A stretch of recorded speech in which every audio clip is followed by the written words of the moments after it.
La presse en France. La presse en France connaît des temps difficiles. Parmi les coups durs, la poursuite effrénée des concentrations dans la presse écrite et dans l'audiovisuel ou chez les opérateurs de télécommunications et de diffusion.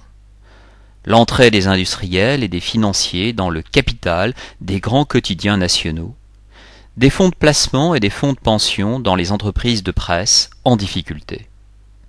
La fermeture de titres et de chaînes, le dégraissage des rédactions, les atteintes répétées contre l'indépendance des journalistes, les perquisitions dans les rédactions et au domicile des journalistes, les dérapages, la priorité donnée au traitement de l'information people ou aux faits divers plutôt qu'au social et à la transformation des médias dominants en autant d'instruments partisans de propagande. Les transformations du paysage français des médias sont telles depuis 20 ans qu'il n'est absolument pas exagéré de parler de véritable rupture. Si l'extraordinaire enrichissement de l'offre médiatique est l'une des manifestations les plus visibles de cette rupture, celle-ci se constate également dans la transformation du cadre juridique et institutionnel, dans la mutation profonde de l'économie des médias et l'activité des entreprises, mais encore dans les rapports qu'entretient la société avec ses moyens d'information. Mais, si rupture il y a, des spécificités françaises demeurent.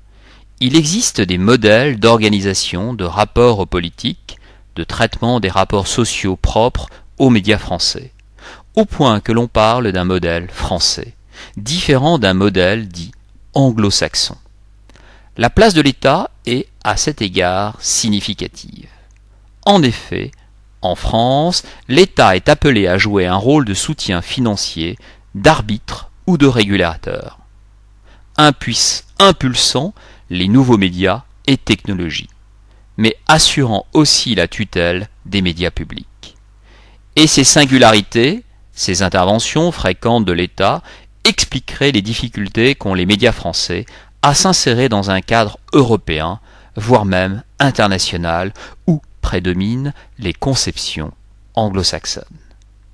L'émergence de géants de la communication à l'activité mondialisée représente bien l'un des signes majeurs de la profonde mutation de l'économie des médias.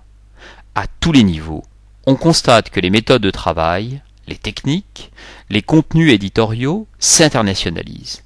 Tel est le cas du magazine féminin Elle, qui publie plus d'une trentaine d'éditions de par le monde, incarnant ainsi la French Touch.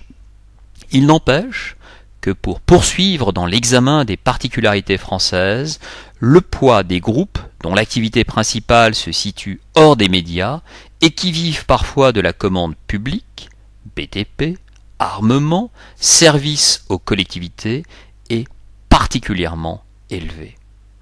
Les nombreuses luttes, dans des rédactions différentes dans leur forme, pour s'opposer au nouvel ordre des choses, ont montré que, dans leur grande majorité, les journalistes aspirent à informer autrement et à libérer l'information.